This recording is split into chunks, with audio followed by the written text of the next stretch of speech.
In the tranquil landscape of Greenwood Park, where afternoon sunlight danced through ancient trees and peaceful moments seemed frozen in time, an extraordinary story of human dignity was about to unfold.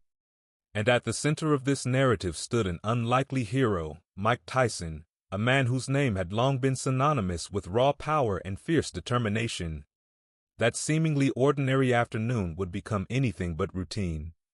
Mike, known worldwide for his legendary boxing career, had found solace in these quiet park walks.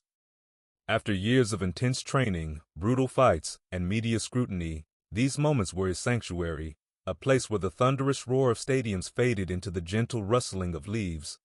But fate had a different plan. As he strolled along the tree-lined path, a commotion caught his attention. Two police officers were confronting an elderly woman, their aggressive demeanor a stark contrast to her frail, trembling presence. In that moment, something stirred within Mike, a memory perhaps of times he had been judged, marginalized, and underestimated. The scene unfolding before him was a microcosm of systemic injustice.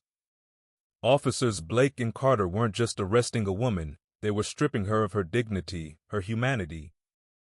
Without any apparent cause, they had thrown her to the ground, handcuffed her, and were treating her with a callousness that spoke volumes about deeper, more insidious problems.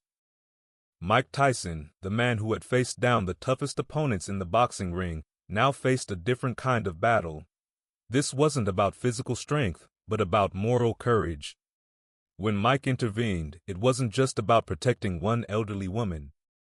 It was a statement, a powerful declaration that abuse of power would not be tolerated. His words were measured, but his presence was overwhelming. "Is this how you enforce justice?" he asked, positioning himself between the officers and the woman. The park, once a scene of potential brutality, transformed into a stage of resistance. Onlookers began recording, their phones becoming instruments of accountability. Mike wasn't just protecting Mrs. Martha Johnson, he was challenging a system that had long oppressed the vulnerable.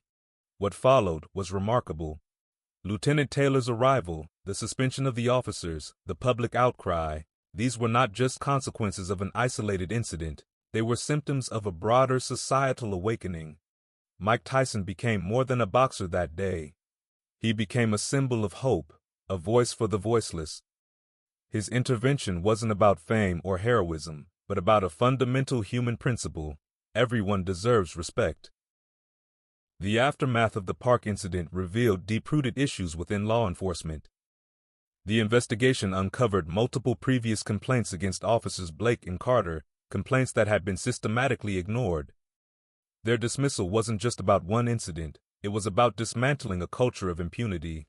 Lieutenant Taylor's commitment to reform went beyond punitive measures. Mandatory training programs on ethics, cultural awareness, and nonviolent crisis intervention were introduced. A new, transparent complaint system was established, encouraging accountability from within the force.